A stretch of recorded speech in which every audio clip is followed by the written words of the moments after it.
গল্প টিভি।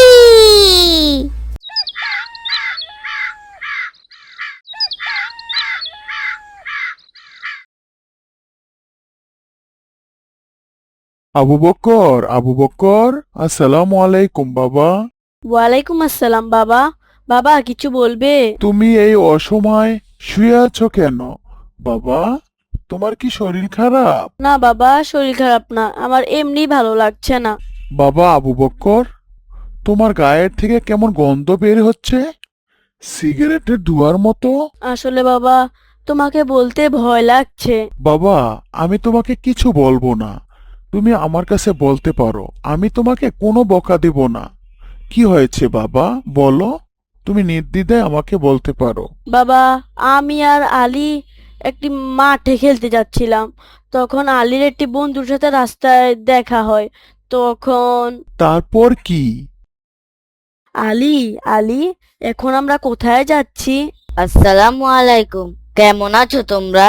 ওয়ালাইকুম আসসালাম ভাই। আলহামদুলিল্লাহ ভাই, আল্লাহ ভালো রেখেছে। তোমরা কোথায় যাচ্ছ এখন? আমরা আসরের নামাজ আদায় করে পার্কে একটু বসবো। চলো তোমাদের আজ এক জায়গায় নিয়ে যাই। কোথায় ভাই? ওই যে শহরের উত্তর পাশে একটি যে পুরনো বাড়ি আছে, ওখানে ঘন জঙ্গলের ভিতরে। ওখানে আমি প্রতিনিয়ত যাই, যাবে আমার সাথে? খুব সুন্দর জায়গা। আচ্ছা, আগে আসর নামাজ আদায় করে নেই, তারপর যাব। আচ্ছা ঠিক আছে ভাই। হাবিবুর, তুমি এই জায়গার কথা বলছিলে ভাই? হ্যাঁ ভাই, এটাই। আমি প্রতি সন্ধ্যায় এখানেই আসি। তুমি এখানে আসো কেন? এখানে কি আছে? আর এখানে কি কেউ থাকে না? চলো ভিতরে চলো, ভিতরে গেলেই বুঝতে পারবে আমি কেন ডেলি ডেলি এখানে আসি। এই বিল্ডিংটা কিন্তু অনেক পুরনো, আমার দাদা দাদিরও অনেক আগের এই পুরনো বিল্ডিংটা। ও আচ্ছা, চলো ভিতরে যাই। এই দেখো, এটা কি? এটা কি ভাই? সিগারেট আর ম্যাচ। আমি প্রতিদিন এখানে এসে খাই। তুমি এত ছোট মানুষ হয়ে সিগারেট খাও? হ্যাঁ, কি যে মজা খেতে। আমি প্রতিদিন এখানে এসেই খাই। তাও লুকিয়ে সিগারেট খাও? এটা যদি তোমার বাবা মা জানতে পারে, তাহলে তো তোমাকে অনেক বকা দিবে। বাবা মা কখনো জানতেই পারবে না, এই জন্যই তো আমি লুকিয়ে খাই। তোমরা খাবে ভাই? না ভাই, আমি সিগারেট খেতে পারবো না। আমার বাবা জানলে আমাকে খুব বকবে। কেউ জানতেই পারবেন না, আমরা তো লুকিয়ে খাই, কে আর দেখবে। আসো আমরা খাই। না ভাই, আমি লুকিয়ে খাবো না। মা বাবা না দেখলে কি হয়েছে, মহান আল্লাহ তো ঠিকই দেখতে পান ভাই। আমি এগুলো খেতে পারবো না। আরে ভাই, একদিন খেলে আর কি হবে, এবার খেয়ে তো দেখো, কি দারুণ মজা। না ভাই, আমি এগুলো খাবো না। এটা খাওয়া ঠিক হবে না। তাহলে তুমি নাও ভাই, খেয়ে দেখো কি মজা। সিগারেট খেতে কত মজা, বড় ভাইরা দেখো না কিভাবে ধোঁয়া ছাড়ে, অনেক মজা খেতে। খাওয়া কি ঠিক হবে? আমরা তো অনেক ছোট মানুষ, এই বয়সে কি সিগারেট খাওয়া ঠিক হবে নাকি? আরে ভাই, একদিন খেলে কিচ্ছু হয় না, খাও তো, কিচ্ছু হবে না। আচ্ছা দাও, একটা টান দেই, কিন্তু কাউকে বলবে না কিন্তু, বাবা জানলে খুব বকবে। আলী, সিগারেট খেও না, এটা খাওয়া ঠিক হবে না ভাই। একদিন খেলে কিছুই হবে না, এক টান দেই, দেখি কেমন লাগে। এটা খুব খারাপ ব্যাপার হচ্ছে। ভাই চলো এখনই চলে যাই, এখানে আসাটাই ভুল হয়েছে। চলো যাই, তার আগে একটু খেয়ে দেখি কেমন লাগে। হাবিবুর, সিগারেট কিনতে তো টাকা লাগে, তুমি টাকা কই পাও? এটা কোনো ব্যাপার হলো? বাবার পকেট থেকে চুরি করি। ছি ছি মাসুদ, তুমি আবার চুরিও করো, আবার বাবার পকেট থেকে? এটা তো খুব খারাপ কাজ। চুপ করো তো।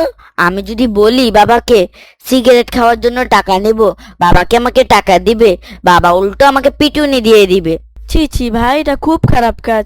এই আলী, তুমি চলো ভাই, তাড়াতাড়ি বাসায় যাই, এখানে থাকাটা ঠিক হবে না। চলো যাই, দাঁড়াও আরেকটা দিয়ে নেই, তারপর চলে যাব। বাবা, এই জন্যে আমার মন খারাপ। আমি যদি জানতাম হাবিবুর সিগারেট খাবে, তাহলে আমি কখনোই যেতাম না। এটার জন্য আমি অনেক লজ্জিত বাবা। ঠিক আছে বাবা, আমি বুঝেছি। তুমি আবার সিগারেট খাওনি তো? না বাবা, আমি খাইনি, ওরা খেয়েছে। ওদের খাওয়ার দুয়ার থেকেই আমার থেকে গন্ধ আসছে। এই তো মাশাআল্লাহ, আমাদের আবু রায়হান বাবা অনেক ভালো। তুমি সত্যি অনেক ভালো বাবা। বাবা, এই সিগারেট যারা খায় তারা কিন্তু এটা একটা নেশা জাতীয় খাবার খায়। এটা খেয়ে প্রথমে যারা খারাপ হয় তারা প্রথমে সিগারেটই খায়, তারপরে ধীরে ধীরে আরো খারাপ কিছুর দিকে যায়। এর জন্য বাবা, আমাদের নেশা জাতীয় কোনো খাবার খাওয়াই ঠিক না। এসব থেকে আমাদের বিরত থাকা উচিত সবারই। আলহামদুলিল্লাহ বাবা, আমি ভালো সিগারেটটা খাইনি। আলহামদুলিল্লাহ, আলহামদুলিল্লাহ, আলহামদুলিল্লাহ। হ্যাঁ বাবা, বড় পাপ হয়। আমাদের মহান আল্লাহ বলেছেন, হে মমিনগণ, তোমরা নেশা জাতীয় সবকিছু থেকে বিরত থাকবে। তোমরা নেশা জাতীয় থেকে বিরত থাকবে। এই নেশা করা সম্পূর্ণ ইসলামী ভাবে হারাম। মদ, জুয়া এগুলি আমাদের শয়তানের কাজ বাবা। আর আমাদের প্রিয় নবী হযরত মুহাম্মদ সাল্লাল্লাহু আলাইহি সাল্লাম বলেছেন, নেশা করা তো হারাম ইসলামে। আর আমাদের রাসূল সাল্লাল্লাহু আলাইহি সাল্লাম বলেছেন, প্রতিটি নেশা জাতীয় খাবারই হারাম। বুঝেছো বাবা? ঠিক আছে বাবা, আমি এরপর থেকে আলী ও হাবিবুরকে সাবধান করব এবং আমি নিজেও এসব নেশা জাতীয় দ্রব্য থেকে দূরে থাকব। হ্যাঁ বাবা, অবশ্যই। মহান আল্লাহ তাআলা তোমাকে শয়তানের ধোঁকা থেকে বাঁচিয়ে রেখেছে। আর তুমি অবশ্যই ওদেরকেও বুঝিয়ে বলবে, যেন যেন তারা এই নোংরা কাজে লিপ্ত না হয়। জি বাবা, ইনশাল্লাহ। তুমি আমার অনেক ভালো বাবা। তুমিও আমার অনেক ভালো বাবা ওসমান।